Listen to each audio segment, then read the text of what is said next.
రాజకీయ కాంక్షతోనే తమ మధ్య గొడవలు వచ్చాయని దువ్వాడ శ్రీనివాస్ అన్నారు. దాంతోనే గత ఎన్నికల్లో టికెట్ కూడా ఇప్పించారన్నారు. అయితే ఆయన చెప్పిన వ్యాఖ్యలను ఖండించారు దువ్వాడ వాణి. తమను పట్టించుకోకపోవడంతోనే అధిష్టానం దృష్టికి తీసుకెళ్లారని చెప్పారు. 5 సంవత్సరాలు అయిపోయింది నా రాజకీయ నేపథ్యం జీవితం. ఎన్నో ఉద్యమాలు, కేసులు, జైళ్లు అన్ని పడ్డాం. అంతా అయిపోయింది. టికెట్ నాకు కావాలి. జగన్మోహన్ రెడ్డి గారు వచ్చి పోర్టు ప్రారంభోత్సవం రోజున నన్ను ప్రకటించడం జరిగింది. టికెట్ నాకు కావాలని ఒత్తిడి తేవడం జరిగింది. ఆ ఒత్తిడి ఎక్కడి వరకు వెళ్ళిందంటే జగన్మోహన్ రెడ్డి గారి దగ్గరికి వెళ్ళి కంప్లైంట్ ఇచ్చి అధిష్టానం దగ్గరికి వెళ్ళి నాకు విడాకులు ఇచ్చేయండి, డివోర్స్ ఇచ్చేయండి, నాకు టికెట్ ఇవ్వండి, లేకపోతే నేను విషయం తాసించు. మరి అంత పరిస్థితి వస్తే ఇంకెందుకు ఇచ్చేద్దాంలే అన్న నేను జగన్ని రిక్వెస్ట్ చేసి టికెట్ నేను ప్రకటించాను.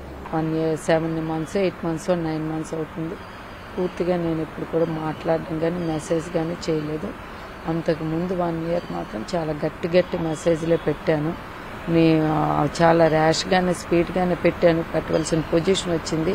ఎందుకనంటే దిక్కున్నాడు కాదు, చెప్పుకో, ఏం చేసుకుంటావో చేసుకో, నన్ను ఎవరు ఏమి చేసింది లేదు ఇట్లా అనేటప్పుడు మేము సీఎం దగ్గరికి వెళ్తాం, అధిష్టానం దృష్టిలో పెడతాం, నీ లెక్క తేలుస్తాం, నేను ఒక రాఘరావు గారి అమ్మాయిగా నేనేం చేయాలో అది చేస్తాను, నా సత్తా కూడా నేను చూపిస్తాను, నా బ్యాక్గ్రౌండ్ కూడా నేను చాలా ఫైట్ ఇవ్వడం అయితే జరిగింది.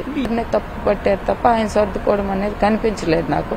తర్వాత అధిష్టానం దృష్టిలో కూడా పెట్టడం జరిగింది. ఏ రకంగా కూడా ఇది రోజు రోజుకి ఆయనే పెద్ద చేసుకున్నాడు, కొంప చేసుకున్నాడు.